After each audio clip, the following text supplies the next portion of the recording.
지난 9월 18일에서 20일까지 문재인, 김정은 회담이 평양에서 열렸습니다. 그곳에서 이 문재인, 김정은 사이에 합의문이 나왔는데 그 내용 중에 아주 심각한 문제점이 드러난 것이 있습니다. 그것이 서해 NLL 주변의 완충구역을 만든다 이렇게 했는데 그 완충구역이 대한민국에 일방적으로 불리한 적에게 이로운, 적에게 유리한 그런 내용으로 되어 있습니다.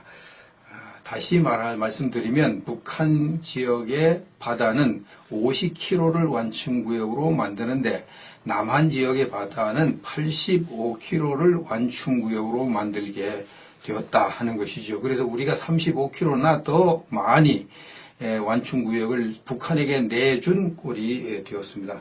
이것은 명백하게 북한을 이롭게 하는 이적 행위 혹은 여적 행위가 되는 거죠. 대한민국 형법 102조에 의하면 북한은 명백하게 대한민국의 적입니다. 대한민국의 형법 93조에 의하면 적국과 합세하여 대한민국에 항적하는 것을 여적죄로 규정한다 이렇게 되어 있습니다. 북한이 우리의 적인데 이 적과 합세하여 대한민국의 항적, 그러니까 대항하는 그러한 일을 하면 그건 여적죄다 이렇게 되어 있습니다. 그래서 문재인의 이 행위가 헌법 66조 2항에 명시된 대통령의 영토 보존 의무 그리고 헌법 제69조에 명시된 국가 보유 의무를 파괴한 것이 되는 거죠. 그래서 문재인이가 여적죄를 범한 결론이 나오는 것입니다.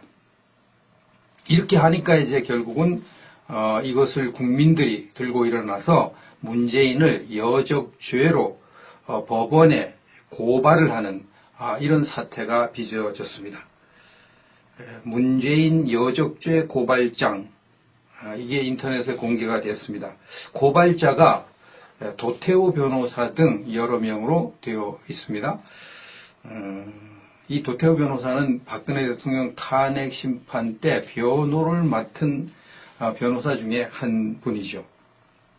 그 내용을 보겠습니다. 고발인은 피고발인을 여적죄로 고발하오니 그러니까 도태우 변호사 등 이런 분들은 피고발인 즉 문재인을 여적죄로 고발하오니 대한민국 법에 따라 엄정히 심판하여 주시기 바랍니다.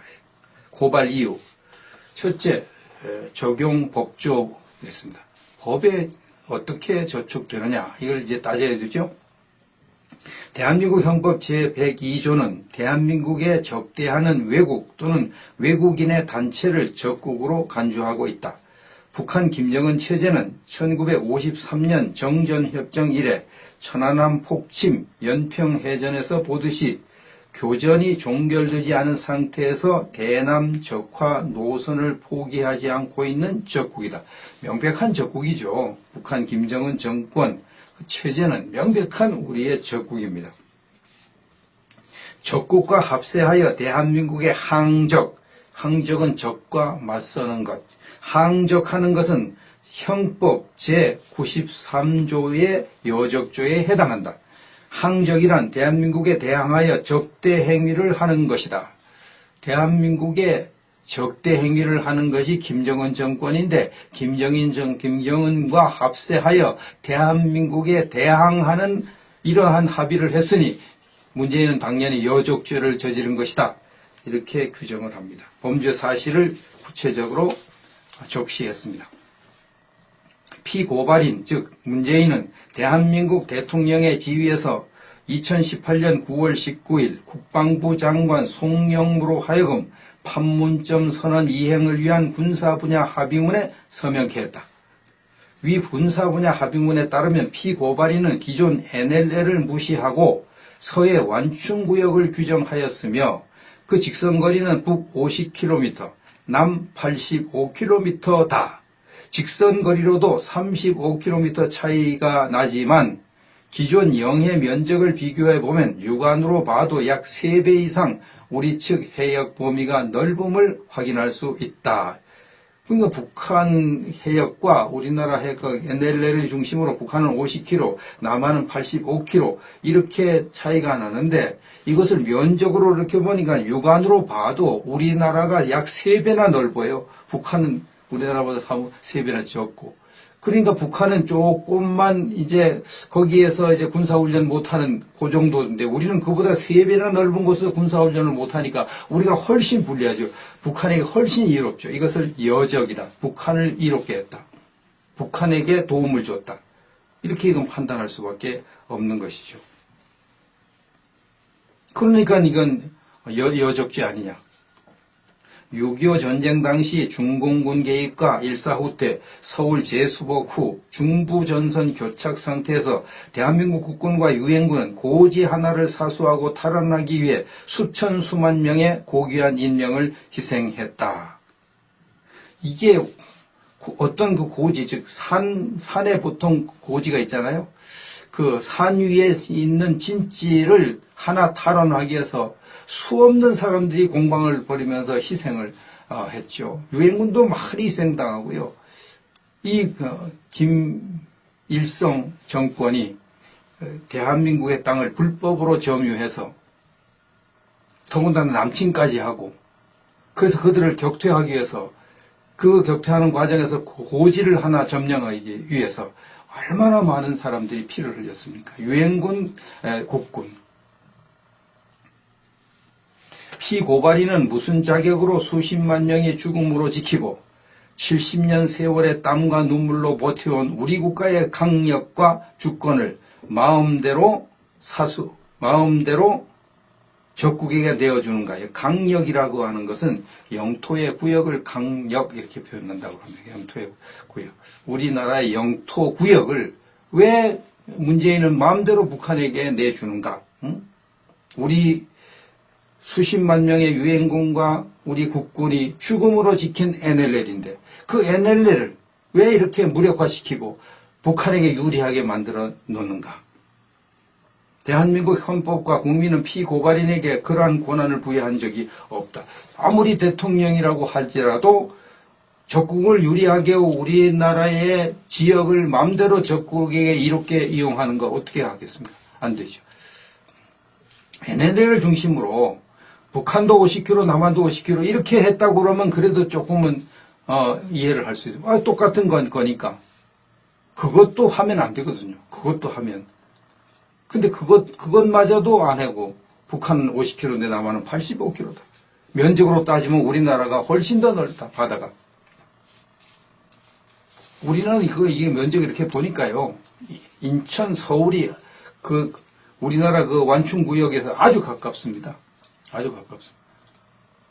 아주. 그렇죠. 저기 그냥 여기서 우리 훈련도 안 하고 그 완충구역 안에서 훈련도 안 하고 뭐 아무 적대 행위를 안 한다고 말해놓고 그건 위반하는 건 문제야. 전쟁하는데 그건 뭐 그냥 뭐 훈련 안 한다고 하고 거기는 군함도 이제 훈련도 안 하니까 안다는 그 감시 소홀하게 하고 슬쩍 들어와서 금방 인천 앞으로 들어오는 거예요. 서울로. 피고발인의 행위는 대한민국 헌법과 국민의 의사를 무시하고 적국의 주권을 팔고 강력을 갖다 바친 영토의 구역을 갖다 바친 최악의 반역 행위로 적국과 합세하여 대한민국에 항적하는 여적죄에 해당한다. 결어. 대한민국은 법치국가로 법치국가에서는 그 누구도 법 위에 있지 않다. 피고발인의 행위는 헌법 제66조 2항에 명시된 대통령의 영토 보존 의무와 헌법 제69조에 명시된 국가 보위 의무를 파괴한 것으로 통치행위라는 말로 용납될 수 없다. 이것이 통치행위라는 말로 용납이 안 되는 거예요. 우리 국가를 보위하는 의무를 파괴한 것이기 때문에 여적죄에 해당해서 반드시 심판받아야 된다. 이걸 통치행위라고 그냥 덮으면 안 된다. 정확하게 지적을 했습니다. 헌법 제84조에 따라서 재직 중에 대통령에게도 여적죄와 같은 외환의 죄는 형사소추의 대상이 된다. 적을 이롭게 하는 이런 죄는 대통령이라도 형사소추를 받고 재판을 받고 처벌을 받는 거죠. 당연히 그렇게 하는 거죠. 이에 대한민국 국민의 일원인 고발인 일동은 피고발인이 국방부 장관 송영무로 하여금 판문점 선언 이행을 위한 군사분야 합의문에 서명케 한 행위를 여적죄로 판단하며 그에 대하여 대한민국 법에 따른 엄정한 심판을 구하는 바이다. 이렇게 해서 문재인을 여적죄로 고발하는 이런 사상 초유의 사태가 발생했습니다. 당연한 일을 한 거고요. 잘한 것이죠. 김천식 전 통일부 장관이 NLL 이번에 남북간 합의에 관해서 논평을 했습니다. NLL은 전쟁에 의해 힘으로 결정된 선이고 이는 지금도 유효하다. 이 경계선을 허무는 것은 주권의 문제이자 대통령의 권한을 넘어서는 것이다. NLL을 이렇게 허물어버리고 적국에게 유리하게 협정을 하는 것은 대통령의 권한을 넘어서는 월권 행위고 여적 행위가 되는 거죠. 신원식 전 합참본부장 중장입니다. 신원식 중장. 안보의 핵심은 동맹과 자강이다. 그런데 문 대통령은 이번에 경제적 선물을 줄 형편이 안 되니 대신 우리 안보를 선물로 줬다. 김정은을 만나러 가서 대북 제재, 미국과 유엔의 대북 제재 때문에 경제적인 도움을 못 줄 형편이 되니까 우리의 안보를 김정은에게 선물로 주고 말았다는 거지. NLL을 적격에게 유리하게 만들고 우리나라의 그 휴전선에 걸쳐서 우리나라가 활동하는 거 못하게 하는 그런 합의를 하고 말았습니다. 그동안 재래식 무기 차원에서 북한의 양적 우위를 질적 우위로 상쇄해 왔는데 우리 스스로 이를 포기한 거다. 우리는 무인정찰기 가지고 쭉 북한을 감시하는데 그 15km, 10km 안에는 무인정찰기 못 뜨거든요. 그러니까 북한을 볼 눈이 다 빠져버린 거죠. 북한은 무인정찰기 안 하고 전부 다 거기 그냥 초소 이런 걸 우리나라보다 몇 배나 다 많이 만들어가지고 감시를 하죠. 우리 눈을 까막눈으로 만들어 버린 이런 여적 행위도 한 거죠. 군비 통제는 물론 미래 군사력 증강마저 안 하겠다는 것은 신체 포기각서를 쓴 거나 다름이 없다. 우리나라의 신체 포기각서를 김정은에게 써준 것과 똑같다. 이렇게 평가를 했습니다. 김문수 지사의 논평을 보겠습니다. 문재인 대통령이 대한민국 대통령인지 알 수 없게 하나요? 태극기를 달지 않았기 때문만은 아닙니다. 시종일관 김정은 대변인 같네요. 대변인을 넘어서 기쁨조 같습니다. 김정은 대변인, 김정은 기쁨조. 문재인. 김정은이가 북한 핵 폐기 안 하는데 문재인 대통령이 앞질러 다 내주고 돌아왔습니다. 서해 NLL을 김정은 원하는 대로 합의해줬습니다. 비행금지구역 강화로 우리 측의 정찰 능력을 무력화시켜버렸습니다. DMZ 내 GP도 철거한다고 합의했습니다. 육해공 모두 무장해제시켰습니다. 오죽하면 매우 이례적으로 미국 국방부 대변인조차 환영하지 않고 철저하게 검토 논의하겠다고 하겠습니까? 남북이 만나가지고 이렇게 하면 이렇게 예의상이라도 미국에서 회담을 환영한다 이렇게 하는데 하도 어이없는 이런 걸 하니까 철저하게 검토하고 논의하겠다고 조사해보겠다 이렇게 나오고 있는 거죠. 평화 유지와 자유통일의 축 한미동맹을 깨고 김정은이와 우리 민족끼리 얼싸안고 적화통일이라도 하겠다는 건 아닌지 걱정하는 분들이 늘어났습니다.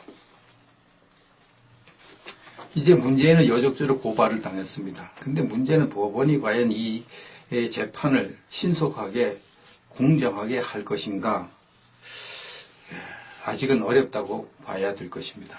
시간 끌기를 하겠죠. 언제까지요? 문재인 지지율이 40% 이하로 떨어질 때까지 최대한 시간을 끌고 재판을 연기할 것으로 보여집니다. 현재 이제 발표되는 여론조사가 들쭉날쭉하고 이제 그래도 대부분 사람들이 보는 여론조사가 이번 문재인 김정은 회담 이후에 이제 60% 가까이 취소됐고 61% 나온 것도 있고 그러잖아요. 그러니까 이런 것 때문에 법원도 함부로 이제 재판을 하기가 어려운 거죠. 그러나 문재인 지지율이 40% 이하로 떨어지면 내년 봄쯤이면 40% 이하 떨어질 것 같은데요. 그때가 되면은 법원이 이제 용기가 나는 거죠. 40% 이하면 이제 레임덕이고 정권 권력 누수가 일어나서 힘 못 쓰는 식물 대통령이 되기 시작하거든요. 그러면 이제 법원도 다음 정권이 어떻게 들어설지 모르니까 공정하게 법대로 재판할 가능성이 높아지는 것이죠. 중요한 것은 이제 문재인이가 여적죄로 고발을 당한 것입니다. 여적죄가 적을 이롭게 하는 죄인데 보통 죄가 아니죠. 이것은 대통령이라도 처벌을 받을 아주 중대한 범죄거든요. 이 고발을 했다는 자체가 국민들에게 알려지거든요. 그 국민들이 이거 뭐야, 이거 대통령이 여적죄로 고발을 당해, 이게 뭔지 한번 봐야겠네, 뭐 내용이 뭐지, 관심을 갖게 되는 거죠. 그 관심을 갖고 보면 이게 진짜로 이게 심각하네. 이거 아니 무슨 이 합의를 이따위로 한 거야. 북한이 50km면 우리도 50km 해야지. 왜 우린 85km야?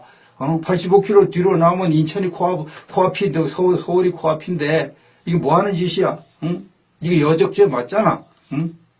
이 김정은이가 아니 문재인이가 뭐 김정은 편이야, 대한민국 편이야, 뭐야? 이렇게 나오는 거죠. 그래서 우리는 이제 이런 것을 기회로 삼아서 이 문재인이 여적죄를 범했다는 사실을 계속해서 이제 환기시키고 자꾸 홍보하고 그렇게 하다 보면 결국은 문재인 정권의 몰락이 하루라도 빨라지리라고 생각합니다.